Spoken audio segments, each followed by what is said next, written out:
ప్రభునామానికే మహిమ కలుగునుగాక. కూడి వచ్చిన మీ అందరికీ కర్మిల ఆత్మీయ సహవాస సంఘ విశ్వాసులందరికీ మన ప్రభువును ఆయన ప్రియ కుమారుడునైన యేసుక్రీస్తు వారి శ్రేష్టమైన నామంలో శుభములు మరియు అందరికీ వందనాలండి. యెహెజ్కేలు గ్రంథం 24వ అధ్యాయాన్ని మనం ధ్యానం చేసుకుంటున్నాం. యెహెజ్కేలు గ్రంథం 24వ అధ్యాయం. ఇందులో ముఖ్యాంశం ఏంటంటే యెరూషలేమును గూర్చిన రెండు సూచనలు. అందులో భాగంగానే 24 వచనాలు మనం ధ్యానం చేసుకున్నాం. ఆఖరి 3 వచనాలు మనం ధ్యానం చేసుకుందాం. ఒకసారి చదువుదాం. 25, 26, 27 వచనాలు. నరపుత్రుడా, వారి ఆశ్రయమును అతిశయాస్పదమును వారికి కన్నులకు ఇంపైన దానిని వారు ఇచ్చేయించు దానిని వారి కుమారులను కుమార్తెలను నేను తీసివేయు దినమందు నీకు సమాచారము తెలియజేయుటకై తప్పించుకొని వచ్చిన ఒకడు నీ వద్దకు వచ్చును. ఆ దినముననే నీవికను మౌనముగా ఉండక తప్పించుకుని వచ్చిన వారితో స్పష్టముగా మాట్లాడదు. నేను యెహోవాను ఉన్నానని వారు తెలుసుకొనున్నట్లు నీవు ఈ రీతిని వారికి సూచనగా ఉండు. ఈ వచనాల్లో మనం చూస్తే ఇశ్రాయేలు యొక్క అతిశయాస్పదం, వారి కన్నులకు ఇంపైన దానిని వారు ఇచ్ఛయించు దానిని వారి కుమారులను వారి కుమార్తెలను ఆయన తీసివేయబోతూ ఉన్నాడు. ఆ దినమందు యెహెజ్కేలు దగ్గరికి తప్పించుకుని ఒకడు వచ్చి ఈ సమాచారాన్ని యెహెజ్కేలుకు తెలియజేస్తాడు. ఎంతవరకు మౌనంగా ఉంటూ వచ్చినటువంటి యెహెజ్కేలు ఇక నుంచి స్పష్టంగా మాట్లాడబోతున్నాడు. అంటే యెహెజ్కేలు యొక్క మోగతనం పోబోతా ఉంది. యెరూషలేము నాశనము కాగా ఒకడు తప్పించుకుని వచ్చి యెహెజ్కేలుకు ఆ సమాచారాన్ని చెబుతాడు. అప్పుడు యెహెజ్కేలు స్పష్టంగా మాట్లాడతాడు. ఎందుకనంటే ఇవన్నీ జరిగినప్పుడు ప్రజలు చూచి యెహోవాయే దేవుడు అని తెలుసుకుంటారు. మనకు జరిగేటువంటి విపత్తులు దేవుణ్ణి ఎరగడానికి మార్గములు అన్నమాట. దేవునికి దగ్గర అవడానికి మార్గాలు. మనకు కూడా కలిగేటువంటి కష్టాలు, నష్టాలు, శ్రమలు, బాధలు, వీటిల్లో మనం ఎవరిని తెలుసుకుంటాం? ఎవరికి దగ్గర అవుతాం? దేవునికి దగ్గర అవుతాం. కాబట్టి మనకు రావడం మంచిదే. అలాంటి సమయంలో మనం ఎంతగానో సంతోషించాలి. నిజంగా అపొస్తలుడైన పౌలు గారు ధన్యుడు. ఎందుకంటే తన శ్రమల యందు బహుగా సంతోషించి ఆనందించినవాడు. అందుకే ఎల్లప్పుడూ ప్రభునందు ఆనందించుడి, మరలా చెప్పుదును ఆనందించుడు అని చెప్పగలిగాడు. నేనే స్థితిలో ఉన్నను సంతృప్తి కలిగి ఉండ నేర్చుకున్నాను అన్నాడు. మొదటి భాగమందు తిరుగుబాటు చేసిన వారు, సిగ్గుమాలిన వారు, కఠిన హృదయులు, మెడవంచని వారు అయినటువంటి ప్రజలకు వారి దేశమైనటువంటి యోధా మీదకి రానయ్యున్న భయంకరమైనటువంటి తీర్పును గూర్చి ప్రవక్త అనేక విధాలుగా మోగ అభినయ ప్రసంగాలు చేశాడు. మోగ అభినయ ఉపమానాలు తెలియజేశాడు. అవన్నీ మనం చూసాం. 4వ అధ్యాయం నుంచి 24వ అధ్యాయం వరకు, అనగా 21 అధ్యాయాలు కేవలము యెరూషలేము నాశనమును గూర్చిన ప్రవచనాలు. వీటి యందు 10 మోగ ఉపమానాలు ఉన్నాయి. ఎందుకు ఈ మోగ అభినయ ఉపమానాలు? యెహెజ్కేలు యెరూషలేము యొక్క నాశనం, అంటే యెరూషలేము నాశనము చేయబడు వరకు ఒక విధంగా మోగవాడే ఉన్నాడు. 3వ అధ్యాయంలో మనం చూసాం, నీవు మౌనివై వారిని గద్దింపక ఉండునట్లు నేను నీ నాలుక నీ అంగటిని అంటుకొన చేసేదను అంటాడు. ఆ తర్వాత ఇప్పుడు 24వ అధ్యాయం 27వ వచనంలో ఏమన్నాడు? ఆ 4 సంవత్సరాలు గడిచాక యెరూషలేము నాశనం చేయబడినటువంటి దినమున నీవికను మౌనంగా ఉండక స్పష్టముగా మాట్లాడతావు అంటాడు. ఇంకా మనం ముందుకెళ్తే 33వ అధ్యాయంలో, యెహోవా నా నోరు తెరవగా పలుకుటకు నాకు శక్తి కలిగెను, అప్పటి నుండి నేను మౌనిని కాకయుంటిని అన్నాడు. ఎందుకు యెహెజ్కేలు యొక్క మోగతనం అని మనం ప్రశ్నించవచ్చు. ఇశ్రాయేలు ప్రజలు దేవుని మాటలు వినలేనంత, అంటే విననటువంటి పెడచెవి గలవారు, అంటే చెవుడు కలిగిన వారు అన్నమాట. యెరూషలేము పతనమయ్యే వరకు కూడా వారికి ఆ చెవుడు పోకుండా ఉంది. యెరూషలేము ఎప్పుడైతే పడిపోయిందో అప్పుడు వారు యిర్మీయా గారు చెప్పిన ప్రవచనాలు, యెహెజ్కేలు గారు పలికిన ప్రవచనాలు, అరే వాళ్ళు చెప్పింది కరెక్టే, వాళ్ళ చేత దేవుడే పలికించాడు, వారి మాటలన్నీ కూడా యెహోవా పలికిన మాటలే అని నమ్మారు. అంటే అప్పటికి వారికి చెవుడు వదిలిందనమాట.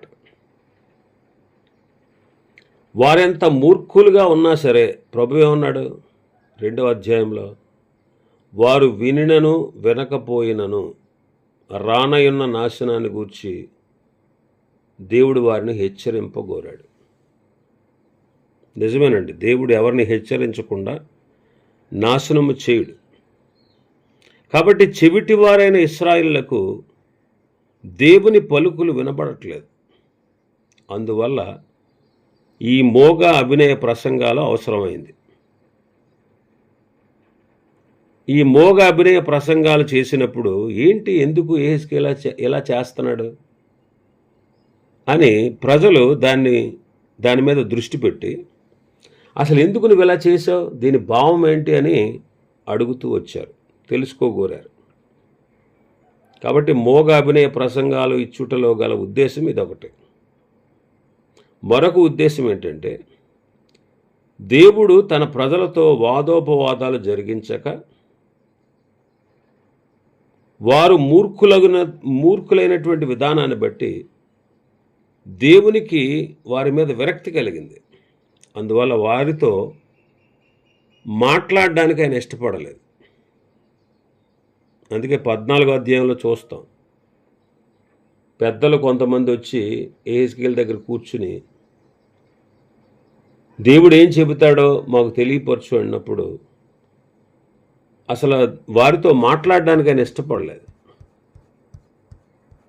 అందుకే ఏమన్నాడు, నరపుత్రుడా, ఈ మనుషులు తమ హృదయాల్లో విగ్రహాలు నిలుపుకొని దోషం పుట్టించే అభ్యంతరాలు తమ ఎదురు పెట్టుకుని ఉన్నారు. వీరు నా దగ్గర విచారణ చేయడానికి వచ్చారా? నేను వాళ్ళకి ఏ మాట చెప్పను, నేను వాళ్ళతో మాట్లాడను అని ఖచ్చితంగా చెప్పారు.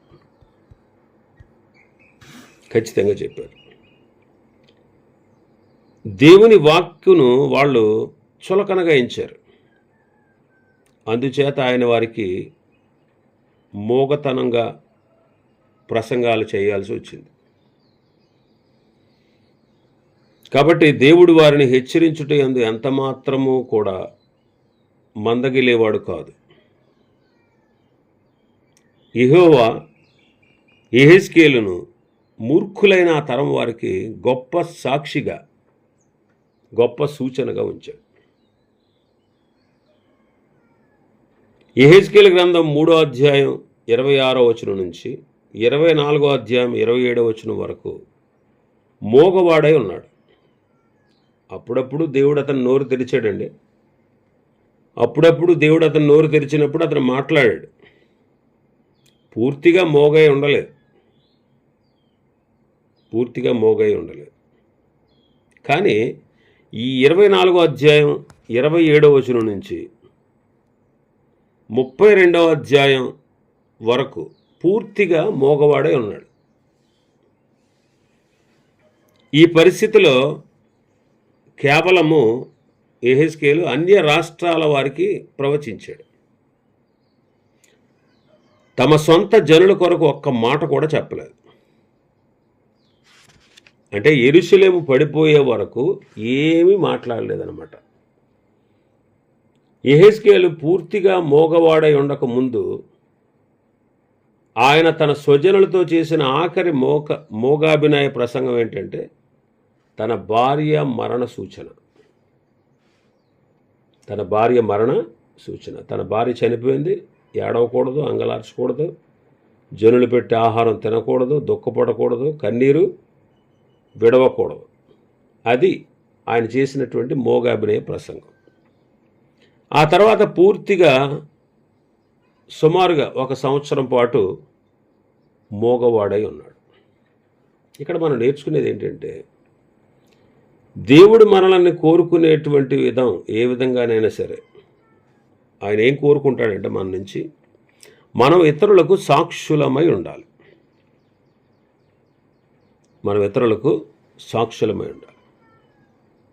మన వార్త విన్నా వినకపోయినా, పరిహాసము చేసిన, దూషించిన, ద్వేషించిన వారికి కూడా, మనల్ని దూషించి ద్వేషించే వారికి కూడా మనం సాక్షులుగా ఉండాలి. ఇతరులకు రక్షణార్థమైన సత్యాన్ని బయలుపరచుట యందు యెహెజ్కేలు తన కన్నులకు ఇంపైన దాన్ని కోల్పోయినట్లు మనం కూడా అతి శ్రేష్టమైన వాటిని ఇతరుల రక్షణార్థమై కోల్పోవడానికి సంసిద్ధులుగా ఉండాలి. తన భార్య చనిపోయినప్పుడు యెహెజ్కేలు కన్నీరు విడవకూడదని, దుఃఖాన్ని దిగమింగుకోవాలని ప్రభు కోరిన విధంగానే అతడు చేశాడు. ఎందుకంటే తనకొచ్చినటువంటి చింత కంటే, తన సొంత చింత కంటే యెరూషలేము యోధా జనాంగం యొక్క నాశనం గొప్పది. మరి గొప్పదాని కోసం చిన్నవాటిని మనం విడిచిపెట్టాల్సిన వారంగా ఉన్నాం. చూడండి, మన చుట్టూ ఎంతోమంది ప్రజలు ఉన్నారు. వేలాదిగా, లక్షలాదిగా నాశనానికి పరుగెడుతూ ఉన్నవారు ఉన్నారు. మనం మన సొంత చింతలోనే మునిగిపోకుండా వారికి రక్షణ సువార్తను చాటాలి. ఇది మన బాధ్యత, దేవుడు మనకిచ్చినటువంటి ఆధిక్యత. చూడండి, ఎంతోమంది నాశనానికి వెళ్ళిపోతున్నారు. మరి యెహెజ్కేలు మోగ అభినయ ప్రసంగాల ద్వారా మాట్లాడాడు. తానే వారికి సూచనగా ఉన్నాడు. అలాగే మనం కూడా మన జీవితంలో ప్రతి దినము ఇతరులకు సూచనగా, సాక్షులుగా మనం ఉండాలి. మనం మన తరం వారికి సూచనలుగాను, సాక్షులుగాను ఉండాలి. మరి ఆయన చేసిన మోగ అభినయాలు ఏంటి? అభినయ ప్రసంగాలు 4వ అధ్యాయంలో పట్టణాన్ని ముట్టడి వేయడం,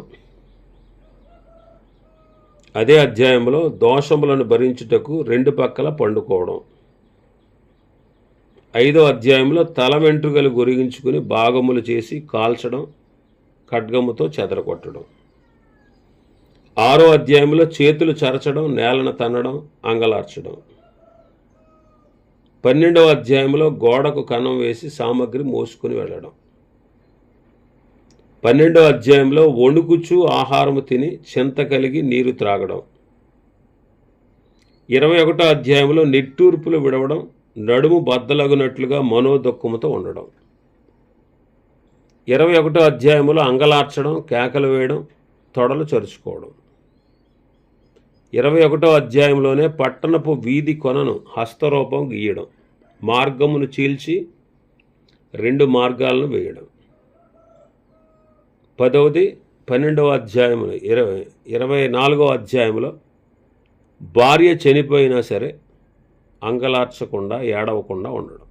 ఇలాగా మోగ అభినయ ప్రసంగాలు వాళ్ళకు చేశాడు. మరి 25వ అధ్యాయం నుంచి 32వ అధ్యాయం వరకు యెహెజ్కేలు గారు అన్య రాష్ట్రాలను గూర్చి ప్రవచించాడు. ఇర్మియా గారు కూడా ఇర్మియా గ్రంథం 46వ అధ్యాయం నుంచి 51వ అధ్యాయం వరకు అన్య రాష్ట్రాల గురించి ప్రవచించారు. యెషయా గారు కూడా 13వ అధ్యాయం నుంచి 23వ అధ్యాయం వరకు సమకూర్చాడు. ఈ ముగ్గురు పెద్ద ప్రవక్తలు ఆ కాలంలో ఉన్నటువంటి అన్య రాష్ట్రముల వారు ఇశ్రాయేలు ప్రజలతో జోక్యము ఎవరైతే కలిగించుకున్నారో వారిని గూర్చి దైవోక్తులు పలికారు. ఇతర ప్రవక్తలు కూడా అలాగే చేశారు. ఈ ప్రవక్తలు ఏ రాష్ట్రాలను గూర్చి పలికారో, అంటే ఏ దేశాలను గూర్చి పలికారో వారిని గూర్చి కూడా ఆమోసు ప్రవచించాడు. నహూము, నినివే, అష్షూరు రాజ్యములు పడిపోవడం గురించి ఆమోసు ప్రకటించాడు. ఓబద్యా ప్రవక్త ఎదోము నాశనాన్ని గూర్చి ప్రకటించాడు. మరి ఈ సందర్భంగా మనం అన్య రాష్ట్రాల గురించి, అన్య దేశాల గురించి ప్రవచించడం ఎందుకు, వాళ్ళ గురించి మనకెందుకు అని మనం ప్రశ్నించవచ్చు. ఎందుకు అనే కారణం మనం తెలుసుకుందాం. ఈ రాష్ట్రములను గూర్చినటువంటి ప్రవచనాలు యెరూషలేము ముట్టడి చేయబడిన కాలమందు పలకబడ్డాయి. చాలా కాలం నుండి యెరూషలేం పాడైపోద్ది అని చెరలోనే ఉన్న వారికి యెహెజ్కేలు ప్రకటిస్తూ ఉన్నాడు. ఇర్మియా కూడా యెరూషలేము యొక్క పతనాన్ని గూర్చి యెరూషలేములో, యోదాలో వారికి ప్రకటిస్తూ ఉన్నాడు. అలాగా ఆ పట్టణం పడిపోవడం, నాశనం అవడం, ఆ పట్టణాలు అన్యజనుల సహకారంతో పడిపోవడం, అది అన్యజనులకు కలిగినటువంటి జయం అని మనం అనుకోవచ్చు. అప్పుడు అన్యజనులు ఏమనుకుంటారు? యెహోవా రాజ్యము, ఆయన పట్టణము, ఆయన కోరుకున్న పట్టణము, ఆయన కొరకు నిర్మించబడిన దేవాలయం కూలిపోయింది, మనకు గొప్ప విజయం చేకూరింది, యెహోవా మన దేవతల కంటే తక్కువ వాడు అని చెప్పుకుంటున్నారు. అలాంటి సందర్భంలో దేవుని ప్రవక్తలు వారికి కొంత తెలియపరచవలసిన వారుగా ఉన్నారు. అదేంటంటే, దేవుడు ఇశ్రాయేలు దేశాన్ని, ఇశ్రాయేలీలను ఎందుకు పాడు చేశాడంటే, వారు తమ దేవుడైన యెహోవా దృష్టికి ద్రోహము చేసి పాపం చేశారు కాబట్టి వారిని శిక్షించాడు. అలాగే అన్యులైనటువంటి మిమ్మల్ని కూడా ఇశ్రాయేలును శిక్షించినంత కఠినంగా మీరు పాపం చేశారంటే మిమ్మల్ని కూడా శిక్షిస్తాడు అని వాళ్ళకి తెలియపరచాలి. ఆ విషయం వాళ్ళకి తెలియపరచాలి. అందుకే ప్రవక్తలు అన్య దేశాల గురించి, అన్య రాష్ట్రాల గురించి వాళ్ళు ప్రవచించారు. కొంతకాలం వరకే అన్యజనులు వర్ధిల్లినట్లుగా కనిపించవచ్చు.